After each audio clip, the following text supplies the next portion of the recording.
This clip is brought to you by SaveWithConrad.com.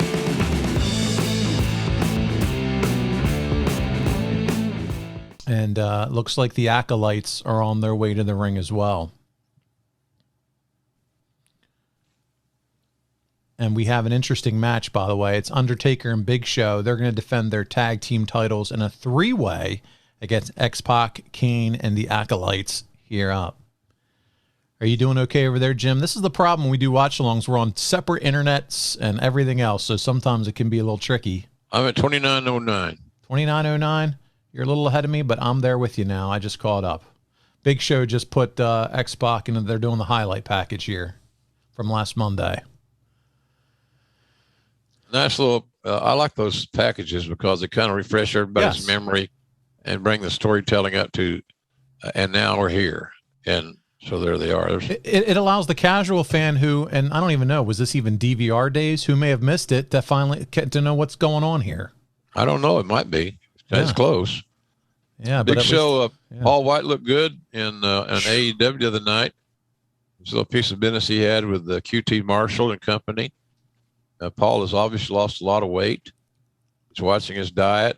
So many of our guys, I noticed, they bring their own. They bring their own food, and it's not like they go through the drive-through at the Whataburger. They're bringing those prepackaged meals and things like that, high proteins, low carbs, and all that stuff. Because those guys are always hanging around the microwaves when they can find one to warm up their lunch or their dinner. And he's one of those guys that's bringing his food, trying to watch what he eats.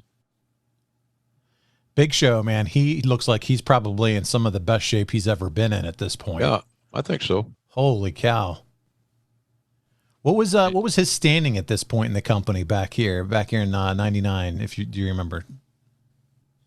Big Show? Yeah. He was all right. We're always on his ass about losing weight and staying healthy. And the fight breaks out here in this matchup. This could be a potato fest, meaning that there's a lot of live rounds being exploding, and somehow he's going to face Ron Simmons and Big Show, Paul White, not on the same team, but they're adversarial again. That's the one thing about this: a friend or foe, or every man for himself. But when you got to keep explaining why two specific guys are fighting each other, it may be too much explanation. It may be overbooked, overthought. So, it's funny about this is Undertaker's sitting here doing commentary with Lawler and myself, and Kane looks like he's doing pretty good about himself. Isn't that interesting? Undertaker with a headset on, calling action with the two of you. Well, it's different, and it was a SmackDown exclusive at that point in time. So this is a chopped meat fest. There's not been one hold applied, but about a zillion punches and kicks.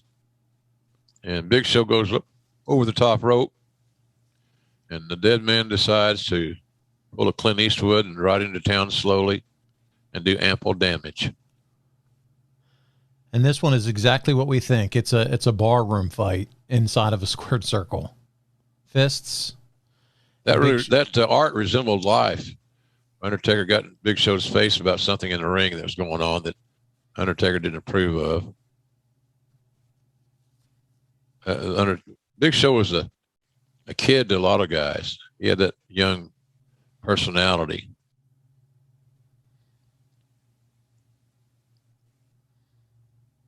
Bradshaw and Simmons trying to get Big Show down, and I think that one kick, he didn't even feel it.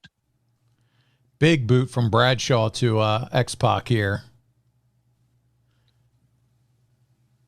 All veterans in the ring together. All these guys have been doing it for quite a while, and it can be fun to watch here. But in terms of pride, and we're going to see the close here, and they're going to lose to a one-man team essentially. I guess they would all be okay with that, right? It's all in the terms, all in storytelling. All these guys got along well. They all were understood that cooperation was imperative to having a good match. And this good match is about to end. I'm guessing. You can, yep. as someone who's watched it and been a part of it for so long, Jim, I know you're able to pretty easily see when something's about to wrap up in terms of a wrestling match. They've had a nice flow here. Yeah. Paul. They've connected their dots well. They've gone from point A to point B. My only concern, and it may be a minor one, quite frankly, is that no wrestling holds were used in the filming of this match. There's a lot of punching, a lot of kicking. Saw one backdrop. There's nothing else. There's no submission attempts, no nothing, because it's all spot, spot, spot. That would not be my preference, but I understand why it was done, and I understand why that choke slam probably is it. So we had a question come in. I'll ask it now as we have the pin. It's been told that The Undertaker took Big Show under his wing and helped him become a better wrestler. Was that strictly an Undertaker idea, or were there other people that mentioned that to him? Hey, could you kind of take him under your wing and help him out? No, what he did, Paul, he saw a future opponent that he could draw a lot of money with. So if I want to work with this guy and I want to be booked with this guy, I got to help make him better. So that our matches, whether it be singles or tags, are good. They're main event quality. So that's what Taker was doing. He was just, and it's not being selfish. That's exactly what he was doing. Well, that one came to us from Jeremy. Precy's the top guy. Thank you for the question, Jeremy. But that makes absolute sense.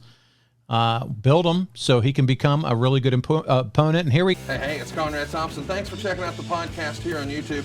Be sure to hit the subscribe button and the notifications bell so you get a notice anytime we upload some new content. And go save yourself some money right now. If you're in a 30-year loan or you have credit card debt, it's not a matter of if I can save you money. It's a matter of how much.